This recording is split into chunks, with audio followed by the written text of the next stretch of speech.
Hi everyone, in this video we are going to talk about different famous watercolor artists, and then at the end you're going to have a series of questions to answer. So please watch this whole video. I'm going to introduce you to artists Hilma Afklint, Emil Nolde, Paul Cézanne, and Mark Rothko in this video. These are more contemporary artists, and there are plenty more to look at, but I am just going to focus on these ones for today. So just a quick definition of watercolor paints. The paints are composed of pigments ground to an extremely fine texture in an aqueous solution of gum arabic or gum tragnosa.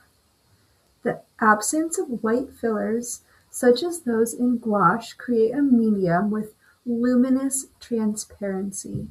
So all of that is a really fancy way to say that these pigments are activated with water and they are transparent, which makes them very easy to layer and wash, like use a wash with them.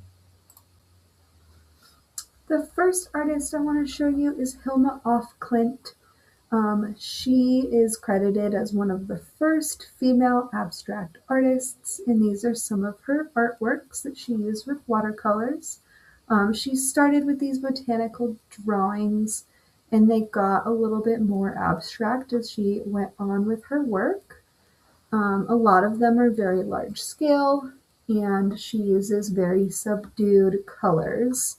And this is a picture of her in front of one of her paintings, one of her later works.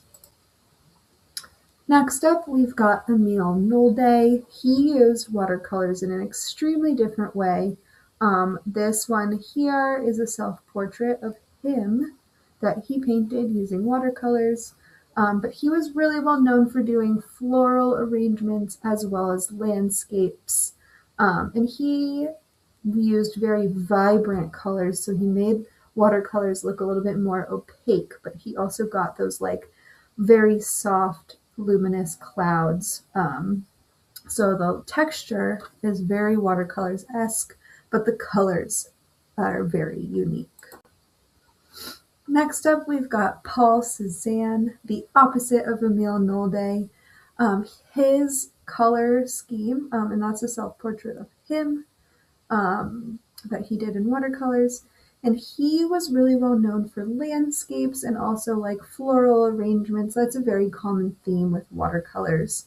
But he used colors in the exact opposite way of Emil Nolde. He used very subdued colors and often put opposite or complementary colors next to each other to create high contrast, but also very transparent style images.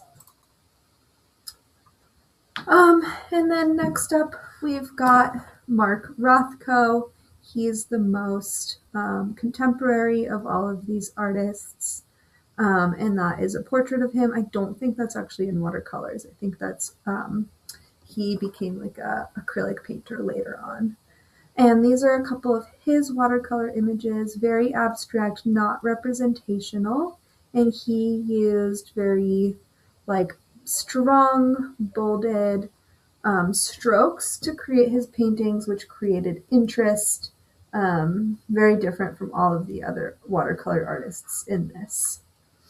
So those are the four that I wanted to show you, and you are going to answer just a series of questions that follow this.